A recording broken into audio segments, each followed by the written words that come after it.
반갑습니다. 반갑습니다. 항상 사찰에서 우리 불자들을 만나다가 오늘 좀 낯선 곳인 국회 정각회 법당에서 여러분들을 이렇게 뵙게 됐습니다. 불교라고 하는 이야기를 할 때는 되게 어렵다라고 하는 이야기를 많이 합니다. 오늘도 제가 그런 생각을 해봤습니다. 불교는 극과 극으로 불자들이 존재한다. 아주 기복적인 부분의 형태의 부처님이 누군지도 모르고 그냥 가서 절을 하면 좋다니까, 거기를 가면 복을 받는다니까. 그래서 그런 기복적 형태의 불교를 추구하고 있는 불자, 그리고 불교를 너무 형이상학적, 도저히 일반적인 사람들이 이해할 수 없는 부분의 영역, 해탈한 분들이 어떤 그런 전유물, 이렇게 인식하는 경우가 너무 많아서 중간층 정도의 불교를 생활화하고자 하는 사람들에게 너무 낯선 그런 부분을 인식된 것이 불교를 많이 지금 낙후되게 하고 있고, 오히려 타종교가 활성화되어지는 부분의 흐름으로 이 시대가 그렇게 존재하고 있는 건 아닌가 싶은 생각을 했습니다. 저는 불교를 이야기할 때 불교는 한마디 종교다. 불교는 행복을 창조하는 종교다. 행복을 만들어내기 위해서 그렇게 부처님께서는 이 사바세계에 오셨다라고 저는 생각을 합니다. 부처님께서 이 사바세계에 오시기 전에 분명히 우리가 다른 부분이 하나 있었습니다. 그분은 토솔천 내원궁예에서 호명보살이라고 하는 직함을 가지고 그런 이름으로 존재하고 계셨답니다. 그분이 계셨던 토솔천 내원궁은 우리가 사는 세계하고 전혀 달랐죠. 그곳은 정토였다고 합니다. 어느 날 보살심을 가지고 사바세계, 우리가 살고 있는 이 세계를 굽어봤을 때 모두가 원하는 바 목적은 같았는데 그 목적은 행복이었더라. 근데 그 행복이라고 하는 분이 존재하는데도 불구하고 행복을 찾았을 줄 모르는 어리석은 사바 중생들에게 그 행복의 방법을 찾는 방법을 가르치기 위해서 오신 분이 바로 부처님이셨다. 그래서 그 부처님께서는 우리들에게 가르치고자 했던 부분이 한 가지 방법이 뭐였느냐 하면, 중생의 모습으로 오셔서 중생이 추구하고 있는 부분이 가장 완벽한 행복을 누려보시고 그 중생이 추구하고 있는 그 행복이 다가 아니라는 사실을 보여주기 위한 방편으로 왕자로 오셨다. 저는 그렇게 생각합니다. 많은 분들은 왜 부처님께서는 허구많은 계급을 다 두고 왕자라고 하는 신분을 가지고 오셨을까요? 라고 이야기를 하면 그분은 부처님이니까요? 라고 하는 얘기를 하는 경우가 많습니다. 저는 그렇게 생각하지 않습니다. 왕자라고 하는 자리를 끝까지 향유하셨다면 그렇게 이야기할 수도 있지만 부처님께서는 그 왕자라는 자리를 누구나가 원하고 누구나가 가고 싶고 누구나가 누리고 싶은 분을 과감하게 버렸습니다. 버렸다라고 하는 얘기는 그게 다가 아니라는 사실이었겠죠.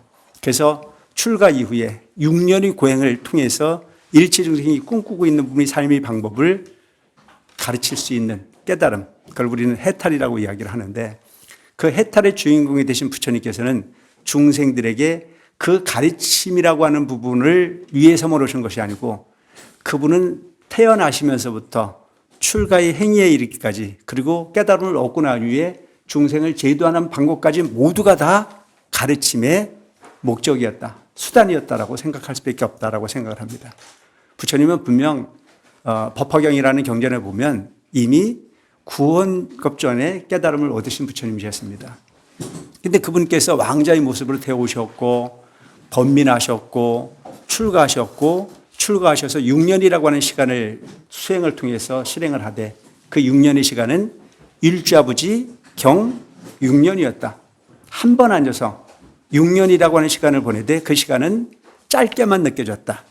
그 시간이 왜 짧아졌을까? 왜 짧게만 느꼈을까? 생각해 볼 필요가 있습니다. 짧다라고 느꼈다라고 하는 얘기는 간절함이라고 하는 부분이 포함되어 있다고 표현될 수밖에 없습니다. 근데 오늘날 많은 불자들은 간절함으로 수행을 하거나 간절함으로 부처님의 진리를 추구하는 부분이 별로 많지 않다고 생각합니다. 시간이 있을 때 가고 여유 있을 때 가고 생각났을 때 가고 그러고 난 이후에 소원은 다 이루어지길 바라지만, 저는 항상 하는 이야기가 기도를 하더라도 많은 시간을 보내려고 하지 말고 얼만큼 간절하게 접근할 거냐라고 하는 부분이 더 중요하다. 그래서 부처님께서 6년의 시간이라는 자체는 결코 짧은 시간이 아닌데도 불구하고 짧게 느껴 간절함을 더했다라고 하는 부분을 우리가 반드시 받아들여야 될 필요가 있는 부분이다라는 생각을 합니다. 여러분, 시간이라고 하는 부분은 절대로 흐릅니까? 상대로 흐릅니까? 상대로 흐릅니다. 시간은 잘 때 우리가 지금 보내고 있는 부분이 좀 더 느낌으로 다 표현되어 있습니다. 간절하면 시간이 짧습니다. 간절하지 않으면 시간이 여유롭습니다. 그런데 되게 절에 오셔서 기도하시는 분들이 간절하게 하는 분 치고 소원 못 이뤘다고는 얘기하는 사람 별로 없습니다. 커피 마시고 수다 떨고 뭐 시간 보낼 거 다 보내고 그러고 난 이후에 뭔가를 원해서 얻었다고 말하는 사람은 결코 그렇게 흔치 않습니다. 그래서 여러분 이 시간이라고 하는 부분이 뭐냐면 내 걸 얻기 위한 시간은 짧지만 남의 것을 위해서 하는 시간은 깁니다. 재미있는 일이 옛날 과거에 품앗이 할 때 남의 집 품 팔러 갔을 때 시간이 길어요, 짧아요? 엄청 길어요.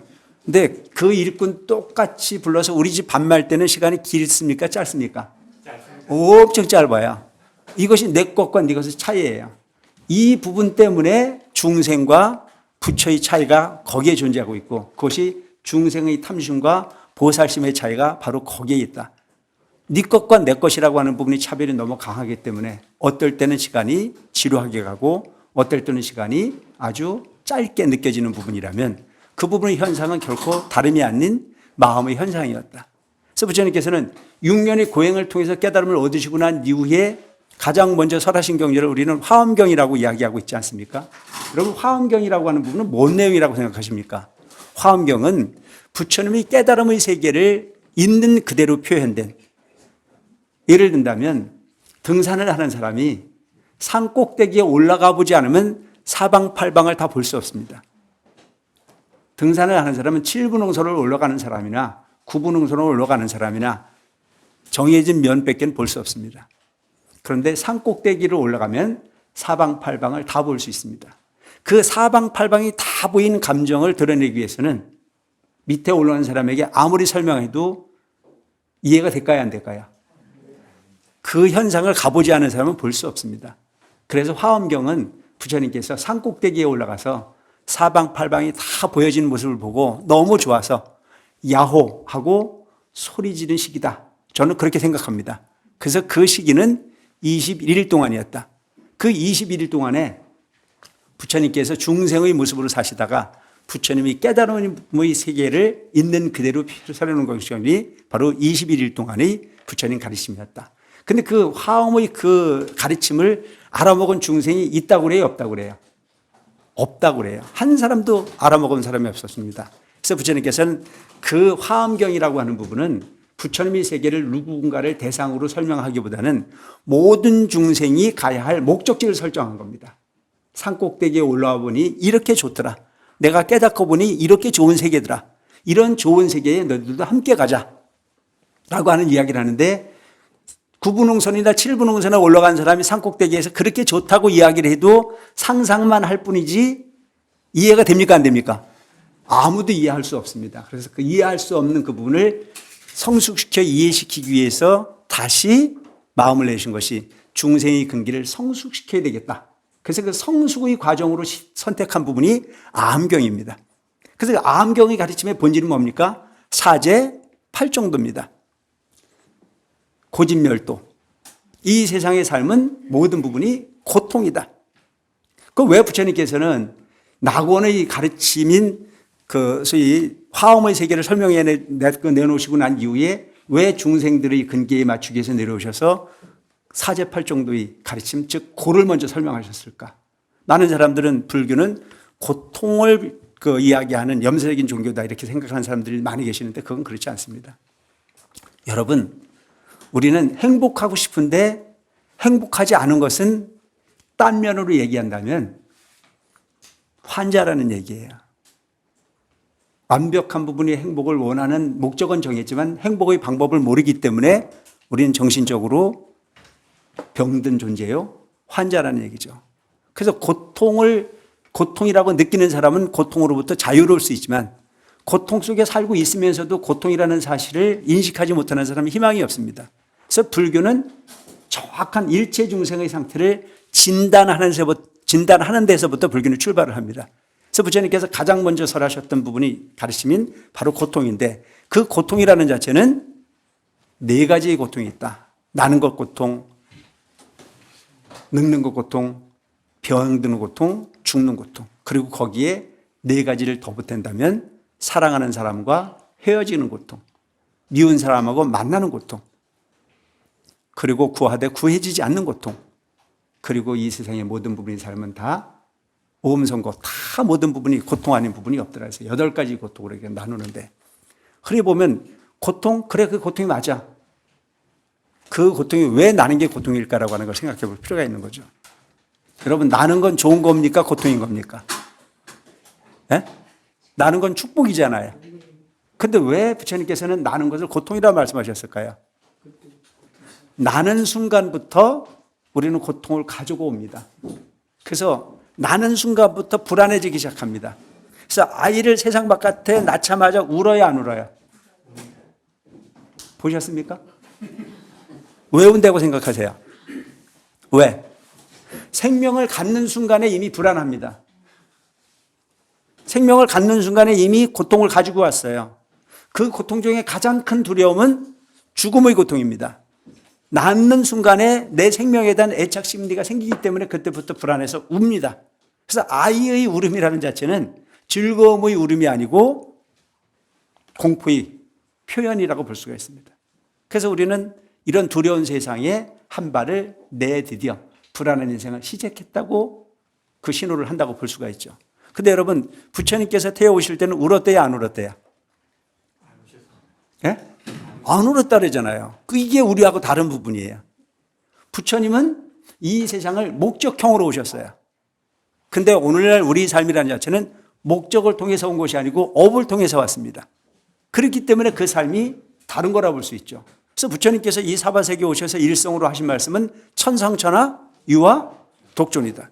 근데 이 천상천하 유화 독존을 우리끼리 해석하는 거하고 딴 분들이 불교를 해석하는 부분은 좀 다르게 해석하고 있지 않습니까? 우리 불자들끼리 천상천하 유화 독존을 해석할 때는 어떻게 해석하십니까? 천상천하 유화 독존은 부처님만이 홀로 존귀하다라고 하는 이야기가 아니고 일체의 모든 중생이 세상의 주인공이라고 하는 사실이 가르칩니다. 이렇게 정리하지 않습니까? 그래야 멋스럽지 않습니까? 인정하십니까? 이게 맞는 말이잖아요. 그런데 타종교가 불교의 천상천하 유화 독존을 해석할 때는 그렇게 해석하지 않고 부처님만이 홀로 존귀하고 나머지는 하나도 존귀하지 않은 것처럼 표현하고 있지만, 사실은 불교의 천상천하 유화 독존은 일체 중생이 바로 이 세상의 주인이라는 사실입니다. 이것이 불교와 타종교의 차이예요. 일반적인 종교는 이 세상은 창조되어졌다고 강조를 합니다. 여러분, 이 세상이 창조되어졌다면 이 세상은 변해야 됩니까? 변하지 말아야 됩니까? 창조되어졌다면 변해야 될까요? 변하지 말아야 될까요? 창조되어졌다면 변하는 건 안 맞죠. 안 변해야 되는 거죠. 이것이 부처님이 이 세상에 오신 가장 완벽한 전 혁명이라고 생각합니다. 부처님께서는 이 사바세계에 오셔서 중생들에게 가르칠 때 가장 완벽한 가르침의 핵심이 뭐냐면 재행무상이라. 이 세상의 모든 부분은 변하지 않는 것은 아무것도 없다. 이 세상의 모든 건 다 변합니다. 안 변하는 거 있습니까? 혹시 아시는 분 있어요? 제가 가르쳐 드릴게요. 한 가지 있긴 있어요. 그게 뭐냐면요, 변한다는 사실입니다. 변한다는 사실 외에는 변하는 건 아무것도 없습니다. 모든 건 다 변하게 돼 있죠. 그 변한다는 부분이 사실이 입증되어졌으니까 창조는 맞습니까? 안 맞습니까? 그거 안 만든다고 생각하는 분들만 여기 와 계시지 않습니까? 그래서 이 세상에는 이 세상의 주인이 부처님도 아니고 하나님도 아니에요. 천상천하 유화 독존이라는 자체는 여러분들이 세상의 주인이요, 여러분들이 창조주라는 사실입니다. 여러분들이 왜 창조주냐? 이 세상은요, 여러분들이 주인공이에요. 그래서 부처님께서는 일체의 모든 생명의 평등함을 말씀하셨습니다.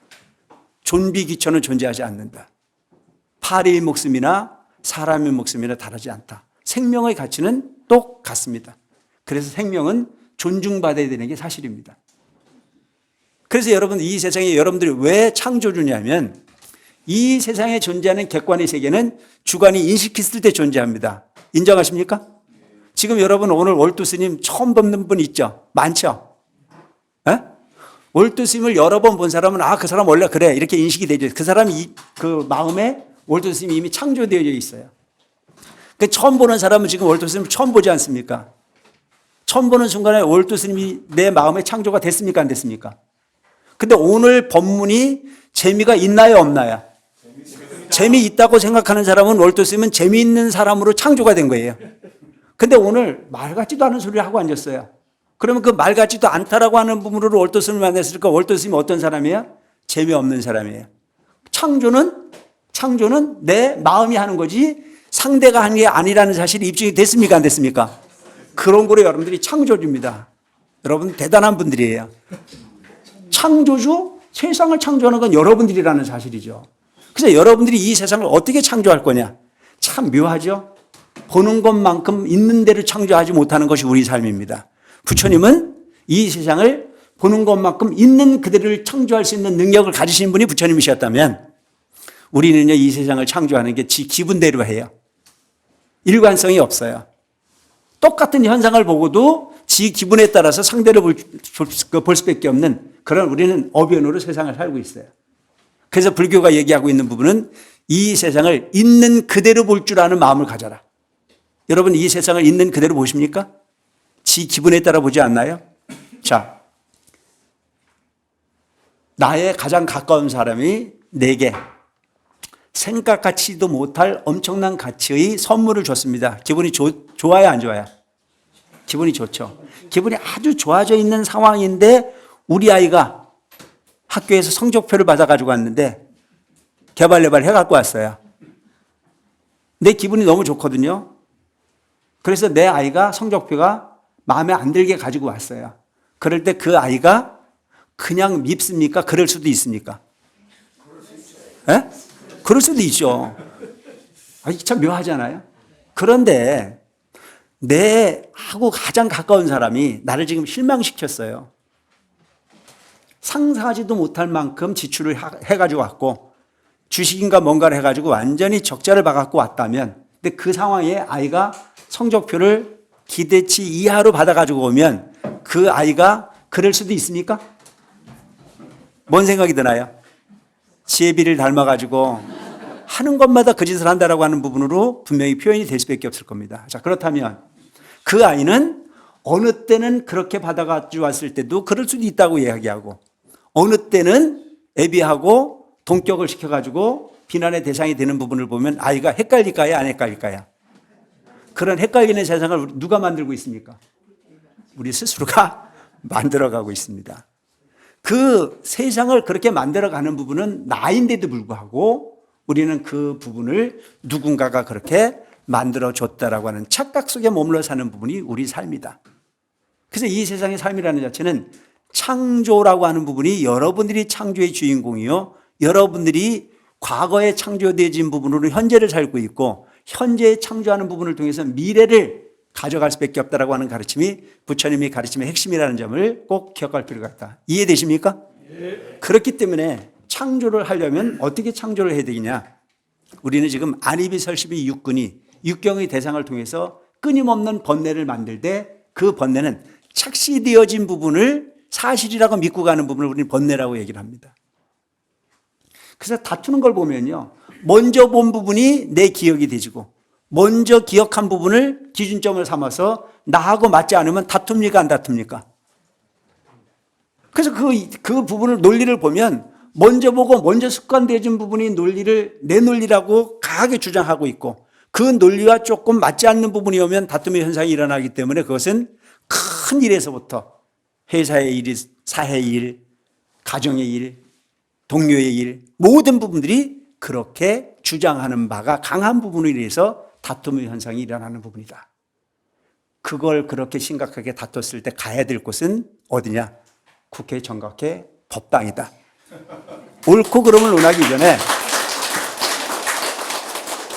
옳고 그름을 논하기 전에 있는 그대로의 세상을 볼 줄 아는 부분의 안목을 키워야 되는 것이 우선순위다 싶은 생각이 들어요. 근데 오늘날 우리는 옳고 그름을 있는 그대로 보려고 하는 의지도 없습니다. 먼저 본 것이 답이다. 먼저 주장하는 것이 답이다. 그래서 온갖 논리를 갖다 붙여서 편을 가르고 편을 갈아서 진실을 보지 못하고 왜곡되어진 부분이 혼돈 속의 삶을 살고 있는 것이 우리 삶이다. 그래서 부처님께서 사바세계에 오시기 전이나 오신 후나 부처님의 가르침을 제대로 받아들이지 않는 한은 결코 존재할 수 없는 부분. 그것은 영원히 해결될 수 있는 부분이 숙제로 남을 수밖에 없다라고 뺏긴 이야기를 할 수 있는 부분입니다. 그래서 불교가 계속 이야기하고 있는 부분이 항상 부모 미생전의 날로 돌아가라. 세상에서 지식으로 구한 세상을 가지고 세상을 평가하려고 하다 보면 답은 나오지 않는다. 그래서 여러분들이 큰 절 입구 같은 데 들어가면 반드시 딱 적어놓은 게 있습니다. 입차물내 막존재이다. 이 문 안에 들어오는 사람은 가지고 있는 아르마리를 다 내려놓고 와라. 절이라고 하는 곳은요, 상식을 배우러 가는 곳이 아니에요. 지식을 얻기 위한 곳이 아닙니다. 있는 그대로 나를 찾기 위해서 가는 곳이 절이라는 것을 기억하고 가시기 바랍니다. 아시겠죠? 여러분들이 이 법당 안에 들어올 때는요, 높낮이가 없어야 돼요. 여기서 알고 있다라고 하는 상식은 아무 가치가 없습니다. 여기서는 그야말로 가장 청정한 자아의 본성을 회복해보고 있는 그대의 세상을 보기 위해서 눈을 갖추기 위해서, 눈을 뜨기 위해서 그렇게 노력하는 공간이어야 된다. 그래서 여러분들이 이 법당 안에 들어오면 모든 걸 다 내려놓고 오직 부처님만과 내 마음이 소통되어지기 위해서 우리는 고민한다. 그 부처님만과 내 마음이 소통되어지는 부분은 상식이 요구되지 않습니다. 오직 고요함입니다. 그래서 명상이 대세다 이런 얘기를 하죠. 명상이라고 하는 부분이 뭡니까? 상식으로 얻어진 부분을 다 내려놓고 있는 그대로 나를 찾는 거지 않습니까? 그래서 호흡이라고 하는 곳에서부터 시작되는 게 명상의 시작이 아닙니까? 숨이 들고 나는 부분을 못해 집중할 수밖에 없는. 그래서 집중이라고 하는 건 여러 가지 방법일 수 있어요. 그래서 그 집중의 방법이 다양할 수 있는 부분이 연불도 될 수 있고 참선도 될 수 있고 뭐 수식관도 될 수 있고 여러 가지가 될 수 있는데 그 부분에서 우리가 내려놓지 못하는 부분이 딱 한 가지가 있다면 그것은 숨 쉬는 것만큼은 내려놓을 수 없지 않습니까? 왜? 그것마저 내려놓으면 없어지니까. 그래서 그 한 부분을 집중해서 가장 고유한 자아의 본성을 찾아 들어가는 부분이 장래가 불교의 수식관이었다. 부처님도 역시 수식관을 통해서 자아의 본성, 있는 그들의 세상을 볼 수 있는 부분에 지혜를 얻었다라고 하는 그런 소위 가르침이 불교에 존재하고 있는 이유가 그런 이유가 아닐까 싶은 생각을 합니다. 그 다음 우리는 늙어야 돼, 안 늙어야 돼요? 예? 늙어야 안 늙어야? 안 늙고 싶으면 손 들어보세요. 안 늙고 싶으면 내가 가르쳐 줄 테니까. 안 늙고 싶으면 내가 비결이 있어요. 궁금하십니까? 안 늙고 싶으면요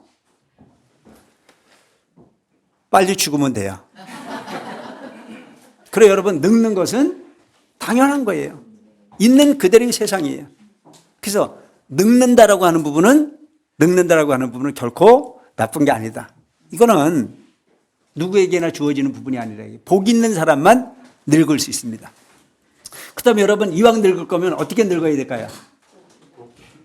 예? 그 지금 말씀하시잖아요. 이왕 늙을 거면 잘 늙었으면 좋겠다. 여러분 늙는데도요 여러 가지 방법이 있어요. 온갖 표독함으로 독을 쓰고 늙는 사람이 있는가 하면 저 말라 비틀어진 오이가 쓴맛을 내서 늙기 싫은 부분을 악을 쓰다 늙으면 쓸 수 없듯이 하지만 오이도 아주 있는 그대로의 세상을 잘 받아들여서 통통하게 노릇노릇하게 잘 익으면요 나중에 무쳐놓으면 맛있어요. 우리 삶이 그래야 된다. 어차피 사는 인생이라면 향기 있게 살아야 된다. 그 향기 있는 삶의 본질은 뭔지를 아세요? 계행입니다. 여러분 계를 지킨다라고 하는 얘기는요 여러분들 스스로에게 자유를 부여하는 겁니다. 근데 많은 불자들은 계의 향기를 더듬어내라. 저 향이 본인의 그 자신의 그 몸을 태워 향기를 일궈내듯 저 초가 자신의 그 몸을 태워 빛을 만들어내듯 내가 가는 곳에는 향기가 있는 삶을 살기 위해서 노력하는 여러분들이 되시기 바랍니다. 아시겠죠? 그런데 오늘 우리가 보면 자신을 태워서 악취를 내는 걸 너무 당연하게 생각하고 살고 나를 태워 향기를 내는 부분은 인색한 사람이 너무 많아요. 여러분 어떻게 사는 것이 잘 사는 거냐? 하는 말마다 칭찬하는 말을 가지고 사시기 바랍니다. 아시겠죠? 그런데 우리는 그렇게 살지 못하잖아요. 어떻게 살아요? 해보면요 나도 해봤는데요 누구 칭찬하는 건 참 지루해요. 근데 누구 비판하는 건 참 재미있지 않아요? 누구 흉보는 건 너무너무 재미있어요. 그래서 제가 주지로 이렇게 4년마다 우리는 순환부직을 해서 임기를 시작을 하는데 제가 얼마 전에 그 대구의 대성사에 주지로 갔습니다. 제가 가는 곳마다 신도들한테 하는 이야기가 있어요. 귓속말을 하지 않았으면 좋겠다. 향기로운 불자가 되려면 당당하게 말할 수 있는 일이 아니거든 하지 마라. 근데 내가 경험해본 바는요, 참 귓속말을 많이 해요. 그럼 그 귓속말을 하는 부분은 좋은 내용일까요? 나쁜 내용일까요? 귓속말을 한다는 얘기는 내가 하는 이야기가 누구에게인가는 지금 피해가 된다고 하는 사실을 알고 하는 거 아닙니까?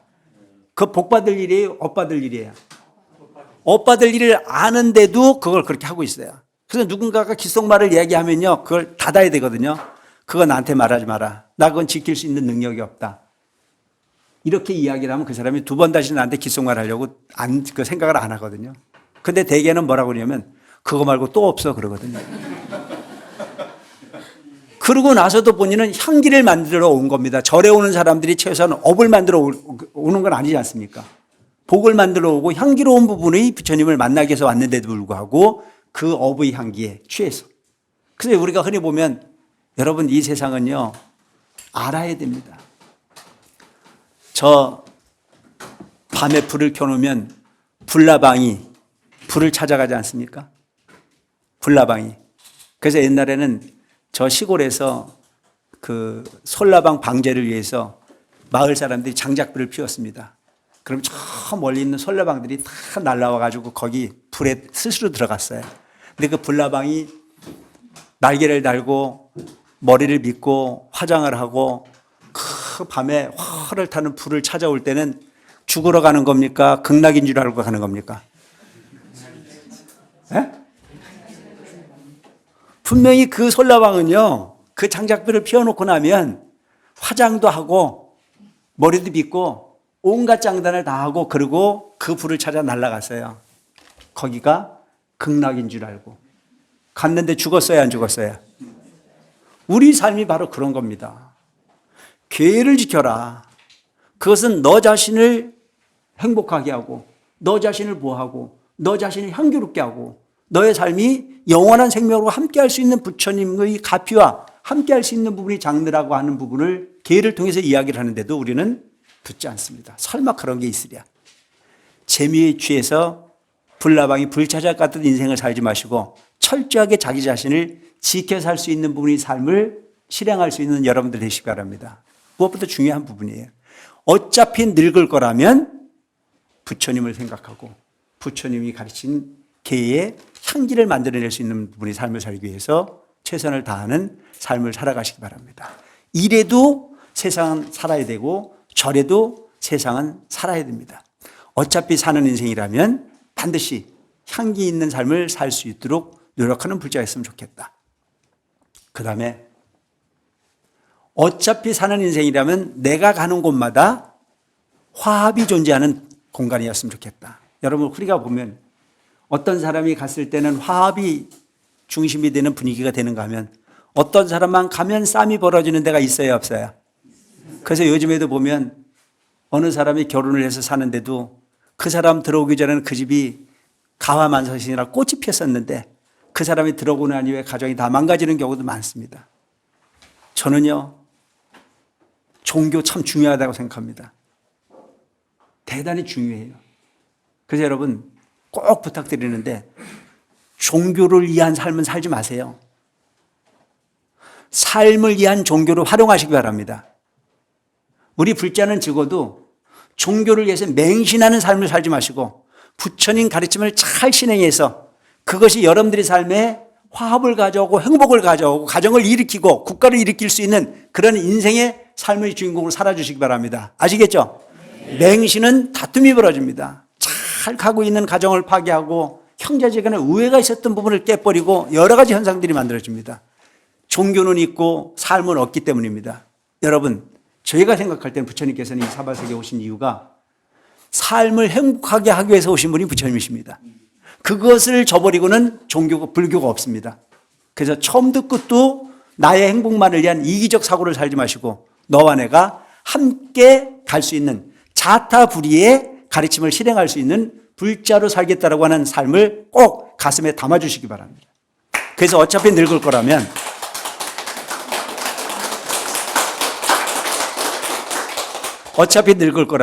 저는 잘 늙었으면 좋겠다. 어떤 사람은 늙기 싫어가지고 냉장고 속에 들어간 사람도 있던데 그들도 역시 늙더라고요. 어떤 사람은 요즘에 늙기 싫어가지고 성형외과하고 돈을 잘 번다면서요. 찌르고 넣고 꿰매고 여러 가지를 다 하는데 그도 늙어야 안 늙어요? 늙게 돼 있습니다. 반드시 늙는다라고 하는 것은 진리입니다. 그 다음에 우리는 아파야 돼요? 안 아파야 돼요? 안 아프고 살면 얼마나 좋을까요? 제가 서울 관문사에 일을 할 때 그때 연세가 높으신 노부살님이 87 되셨어요. 그 당시에. 근데 아주 화주도 잘하시고 정말 아주 보물 중에 보물이었어요. 그분이 어느 날 저한테 와가지고 하는 얘기가 스님 그냥 이렇게 사는 건 이제 더 이상 없는 것 같고 나는 곧 죽어야 되겠는데 자는 듯이 좀 갔으면 좋겠다 그러더라고요. 그래서 내가 거기다 뭐라고 그랬냐면 그걸 알면 내가 특허를 냈지. 자는 듯이 가고 싶은 건 누구나가 다 원하는 부분이지만 그것은 결코 될 수 없는 부분이라. 차라리 내가 세상이 그런 거라고 하는 걸로 받아들여라. 그걸 잘 수용해라. 그 삶을 이해한다면 이 세상을 오히려 더 우리는 진실할 수 있고 더 성실할 수 있고 더 화합적으로 살 수밖에 없는 분의 삶이 반드시 가능하지 않을까 싶은 생각을 합니다. 그래서 여러분 병드는 것 두렵게 생각하지 마시고 병들기 이전에 바르게 생각하고 병들었을 때를 대비해서 건강을 생각할 줄 아는 부분이 삶을 살 필요가 있다. 또 그와 같은 부분이 마음을 이해하고 갔을 때 그 부분이 억울함이 좀 덜할 수도 있겠다라고 하는 생각이 듭니다. 아프다라고 하는 부분 누구에게나 비키고 싶은 부분이 욕망입니다. 하지만 우리는 복을 받으러 온 존재가 아니고 업을 함께 갈 수밖에 없는 분이 삶이라면 지금이라도 열심히 정진하셔서 업으로부터 자유로운 나를 만들어내기 위해서 노력하는 불자가 됐으면 좋겠다는 생각을 합니다. 그 다음에 우리는 죽어야 됩니다. 여러분 죽을 만큼 하면 안 될 일이 있을까요 없을까요? 죽을 만큼이라면 안 될 일 없어요. 그냥 여러분 그렇다고 해서 그만큼 고통받고 살아라는 얘기가 아닙니다. 그것을 당연하게 받아들일 수밖에 없는 분의 삶이 우리 삶이니 결코 그것을 거부하려고 생각하지 마라. 그래서 웰다잉 준비되어진 자에게 그 죽음은 두렵지 않습니다. 그 죽음이라고 하는 부분을 함께 하기 때문에 불교에서는 내세관인 윤회를 말씀하고 계십니다. 그래서 현재보다는 내일이 더 나은 삶이 되기 위해서는 업을 관리를 잘하면 죽음이 구태여 그렇게 두렵지는 않다고 말합니다. 아무도 준비되어지지 않는. 그래서 죽음이 문턱에 가서 후회해봐야 아무 소용이 없습니다. 어떤 사람이 희귀병에 들렸어요. 그래서 곧 죽는다고 얘기했어요. 근데 우리 삶은 참 재밌잖아요. 젊었을 때는 늙어서 쓰려고 돈을 열심히 버는데 그 돈을 안 먹고 안 쓰고 그래서 돈을 벌어요. 그래서 조금 이제 돈을 쳐다보고 이제 좀 쓸 때가 됐나 싶었는데 아파요 안 아파요? 그 돈 다 어디 갖다 줘요? 병원 치고 가난한 병원이 별로 없어요. 인생을 저 거꾸로 사는 거 아니에요? 그래서 부처님께서는 중생들에게 설법을 하실 때 그 부분을 잘 나눠 쓰라고 그러셨어요. 현재를 위해서 쓰고 미래를 위해서 쓰고 가족을 위해서 쓰고 진리를 위해서 쓰고 전부 다 이렇게 나눠서 쓰라고 그러셨어요. 근데 요즘에 어떤 사람들을 보면 아예 굶고 아예 좋은 것은 상대도 안 하고 그냥 오직 돈만을 위해서 사는 사람들이 많아요. 그래서 살다가 나중에 병들어서는 후회하거든요. 이럴 줄 알았으면 좀 쓰고 사는 건데 쓰는 재미도 못 느끼고 갈 수밖에 없는 상황에 부딪히는 사람이 많아요. 어떤 사람이 그렇게 살았어요. 돈은 많이 벌었는데 곧 죽는다라고 하는 얘기를 들었어요. 그래서 생각을 했습니다. 내가 돈은 벌었지만 보람 있는 삶을 못 살았다. 그래서 그때부터 그 돈을 주변 사람들에게 나눠주기 시작했어요. 그 나눠줄 때 기분은 좋았을까요? 안 좋았을까요? 나눠주는 기분 괜찮아요. 얻는 기분도 꽤 쏠쏠하지만요. 나눠주는 기분도 꽤 괜찮거든요. 그래서 그 모든 돈을 다 나눠주고 이제 기분이 홀가분해졌어요. 이제 죽어도 별로 지옥은 안 갈 것 같아. 좋은 일을 많이 했으니까. 그리고 그 좋은 기분이 돼서 병원에 갔더니 오진이었대요. 그러니까 다시 그 돈이 욕심이 났을까요? 안 났을까요? 어쨌든 병은 났으니까 얼마나 다행입니까? 여러분 우리 마음이라는 자체는요. 우리 고통이라는 자체는 오직 마음 안에 달려있는 부분도 그만큼 크다고 볼 수가 있습니다.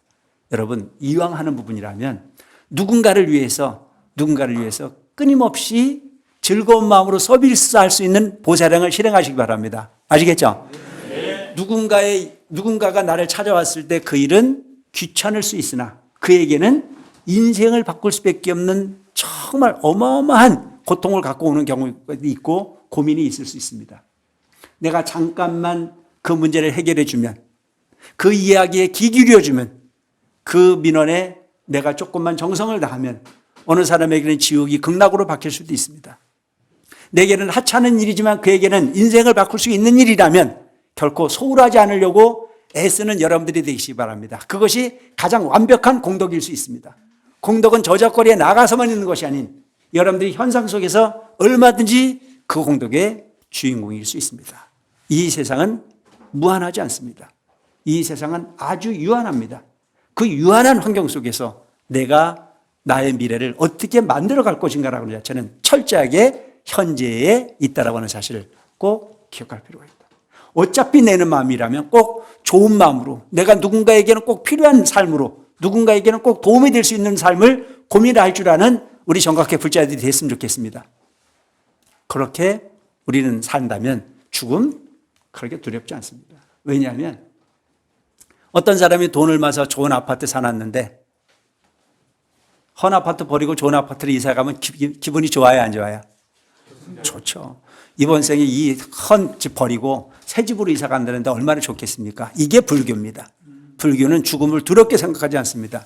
인생을 잘 살면 죽음은 축복입니다. 그래서 불교에서는 열반을 일컬어서, 죽음을 일컬어서 니르마라, 열반이라고 말합니다. 누구에게나 열반이 될 수 있는 부분이 아닌 부처님의 계행을 잘 지키고 부처님의 가르침을 잘 받아들이고 현장 속에 나만을 생각하는 이기적 생각이 아닌 이타의 보살행을 만들어내는 사람에게는 죽음은 축복이 될 수 있고 축제가 될 수 있다는 점을 기억하시고, 나는 아직 젊다라고 하는 생각을 하기보다는 지금 이 순간 최선을 다하지 않으면 안 되겠다는 생각을 가지고 살 필요가 있다는 생각을 합니다. 제가 출가한 지가 이제 38년이거든요. 20대 중반에 군대 제대해서 출가를 했어요. 그때 어디를 제가 나가면요, 가끔 우리가 작업복을 많이 입는데 사복을 입고 나가거나 그러면요, 나보고 그때 총각이라 그랬어요. 근데 조금 가니까 아저씨라고 그러더라고요. 요즘은 제가요, 밖에 나가도 나보고 아저씨라는 사람들 별로 없어요. 심지어 기분 나쁜 게 전철 타면 양보도 해요. 유치원 아이들한테 가면요, 한놈같이 저보고 할아버지라고 그러지 스님이라고 부르는 아이들 별로 없어요. 인생은 이렇게 준비되지 않는 흐름 속에 끊임없이 변할 수밖에 없고 그렇게 흘러갈 수밖에 없습니다. 그래서 여러분, 삶이 영원할 거라고 생각하지 말고 부처님 가르침 만났을 때 내 인생의 미래를, 현재의 나이 들은 미래만 준비하지 마시고 영겁의 미래를 준비할 줄 아는 지혜로운 불자들로 살아주셨으면 좋겠다는 생각이 듭니다. 그 다음에 또 하나의 고통은 에벨리고라, 사랑하는 사람과 헤어지는 부분이 삶이 고통이다. 그 고통 겪어보셨습니까? 사랑하는 사람과 헤어지는 고통 겪어보셨어요? 사랑은 좋은 겁니까? 안 좋은 겁니까? 좋은 거예요? 사랑은 눈물의 씨앗입니다. 그러게 여러분, 불교에서 얘기하고 있는 부분은 집착하지 말라는 얘기거든요. 사랑이라고 하는 부분은 소유하려고 하는 부분이 애착심대가 생기거든요. 그래서 반드시 준비되어진 사랑을 해라. 그래서 여러분, 우리가 흔히 보면 사랑하는데 왜 고통이 오냐라고 하는 부분이 생각을 하지만 사랑하기 때문에 근심이 생깁니다. 사랑하기 때문에 집착이 생깁니다. 소유욕이 발도록 하기 때문에 괴로울 수밖에 없습니다. 내 거이기 때문에 관리하고 싶고 내 거이기 때문에 소유하고 싶은 순간부터 구속이 시작이 되시고 서로 다툼이 만들어집니다. 여러분, 소유하는 사랑을 하지 마시고 믿어주는 사랑을 하시기 바랍니다. 아시겠죠? 거기에 행복이 존재합니다.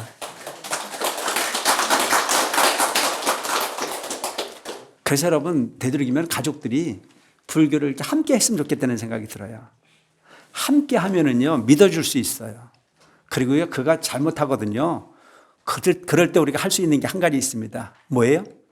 지 옷 받겠지, 내 옷 받겠어? 이렇게 생각하고 살면 됩니다. 그래서 한번 되도록이면 서로가 서로를 수용하고 이해하고 그래서 뭔가 소위 소통할 수 있는 그런 마음을 가지고 사는 것 자체가 가장 중요한 삶이 아닐까. 여러분 제가 제가 아는 어떤 그런 가수가 나와서 이야기를 하는데 보니까 연애를 할 때는 상대방이 먹는 것도 그렇게 이뻐 보이더래요. 사랑이 막 올라왔을 때죠. 그래서 그가 뭔가 입에 집어넣고 오물거리면 그 오물거리는 것까지도 이뻐 죽겠다는 거예요. 근데 몇 년 살고 나니까 그가 입에 뭐 넣고 오물거리면 빼내고 싶더라고요. 그러니까 여러분 그거는 상대방이 변한 겁니까? 내가 변한 겁니까? 그런데 모든 사람들은 지가 변했다는 생각을 안 하고 상대방이 변했다고 생각을 하거든요. 그 사람은 그때도 오물거리고 먹었고요. 몇 년 살고 나서도 오물거리고 먹었을 뿐이에요. 그런데 어떨 때는 더 넣고 싶은데 어떨 때는 빼내고 싶다라고 하는 얘기를 하는 거 보면 참 우리 마음은 심각한 부분이다. 그가 환자가 아니고 내 마음이 환자다. 옛날에는 그 사람 없으면 죽을 것 같았었는데 요즘엔 그 사람만 없으면 살 것 같잖아요. 그 사람은 그대로인데도 불구하고 그 사람의 단점을 끊임없이 발견하고 장점을 발견하지 않으려고 하는 쪽의 생각이 내 마음을 병들게 한다. 여러분 그 마음 치유하시기 바랍니다. 그 마음 고치는 그 부분은 오직 마음입니다. 그 마음병 고치는 데는 국회, 정각회, 법당입니다. 자주 참배하시고 스스로를 찾아올 수 있도록 하시기 바랍니다. 그 다음에 여러분 원정의 해구라 미운 사람하고 만나는 게 괴로움인 미운 사람하고 만나는 게 괴로움이면 어떻게 하면 괴로움에서부터 자유로울 수 있습니까? 안 미워하면 되죠. 근데 여러분 안 미워할 수 있나요?